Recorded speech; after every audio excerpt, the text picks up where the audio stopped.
I remember when I was a youth, if you were bored, you actually got a board game or device like this Simon that was brought to us by Milton Bradley. But nowadays, if you want to hold the attention of some young children, you will probably find yourself with some digital copies of games that will get them involved with you. And I myself do not want to sound like a hypocrite because this bookshelf behind me is loaded with my previous PlayStations, Nintendos, Ataris, and not full of device controllers that I can't even let go of or entangle.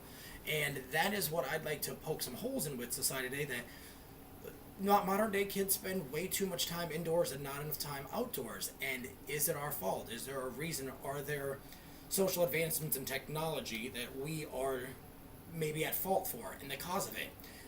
I myself have a personal story. There's a special little guy in my life named Justin that on our last trip this past Halloween to a water park, I nearly had to pull him from his hotel room just to attend some water slides and a wave pool. And that seems abnormal. That I wonder what it is that made this young guy who's just approaching 16 rather sit on a gaming device.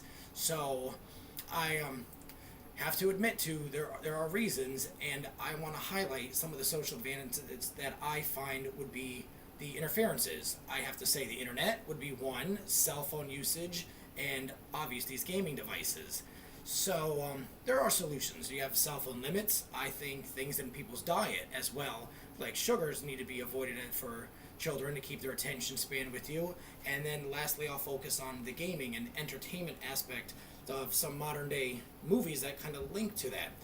The first piece of information I thought was interesting is that 21% of children under the age of 8 have access to a cell phone. Their parents actually are giving them cell phones. And it's also an age group of 12 to 17-year-olds are the fastest growing segment, that is almost 3/4% of our population that are online and using phones, apps, and different devices. This is information I found from CBS News that had a quote that I found interesting saying that it's no different than the 50s and 60s when calculators were invented and parents gave them these tools to help advance themselves in schools, or when Atari and Nintendo got kids to work with math problems and, interact with their brothers and sisters better. But what does this device really do for their attention span? It needs to be limited, obviously. My next problem that I would see would be the diet. When I brought up this special little guy that was my nephew and wondered what he does in his room when he's hooked up to his headset that he looks like an AT&T operator and he's playing Gears of War or some kind of military combat game with someone from another state in our nation, my sister told me that sometimes he will surpass dinner. He only wants to eat things like Hot Pockets and grabs whatever's the quickest item in the fridge so he can run back and come back to the game and not miss any time. So I was impressed by a documentary I saw once on Netflix called Sugar Coated, and that's what I'm trying not to do, is sugarcoat this problem with today's youth. This Dr. Robert Lustig actually had a quote that I was amazed by. He wanted to ban in the cities the sale of sugar drinks to anyone under the age of 18. And he was actually quoted in saying, if a parent was to find out that at a university or at a high school you were selling beer to their underage 18 youth, you'd be mad. You'd want to be informed. But any retail store, any corner market, even on a college campus, a kid from 18 to 21 can buy sugar drinks, a Red Bull, a Monster, and what is actually in them could be doing just as much damage as alcohol abuse or substance abuse mentally and, say, education wise, to keep them balanced. The biggest problem that I brought up with my own gaming collection from over the years that I thought was entertainment, but now is it more of a distraction and keeping them inside as opposed to going outside, would be something that I was shocked to find out that it's only been studied as an addiction.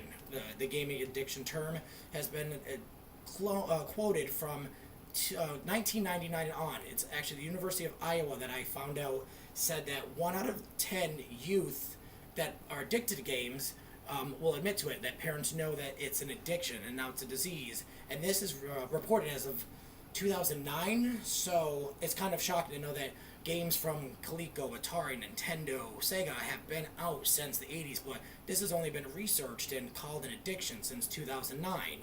And it's something that makes you think, that when I can think of current day news Like going out to a movie would be a great social activity that would be youth, you know, not sitting at home and not looking at advice, but let's link together the fact that coming up this December 21st, one of the top 5 rated movies is Assassin's Creed. And when I did some research online and found out that this Assassin's Creed has been out since 2007 and has upwards of 15 different volumes of the game. So, again, not judging it for its, you know, violence or, you know, what level of, you know, age or restrictions are on it, to know that a top budget movie that's coming out from Hollywood is the same device that is a top selling game for, you know, more than 8 years now. There's a connection between the two. There's a reason that, again, there's social advances that the smart engineers, the smart students, they're creating something, and it makes everyone have, you know, this wonderful device that you can listen to music and enjoy at your house. That I myself was happy that I could condense all my CDs and listen to all this on it. But at the same time, what are they advancing that is actually slowing us down? It's making it so you don't go outside to have a conversation with someone. You sit inside and you wait for that conversation to start and be a text, an I am. And is all this social activity propelling us, or is it really slowing down our youth? So in conclusion, I'll show the game that, you know, caught my mind. This was a board game. This was a box for my generation. I was a Gen X, you know, youth that grew up from after 1977. And ironically, I looked at what the millennials, they called them, when they were born and graduating in from the 90s into the year 2000. These are the same youth that created this iPod, these iPhones, this gaming systems, these softwares.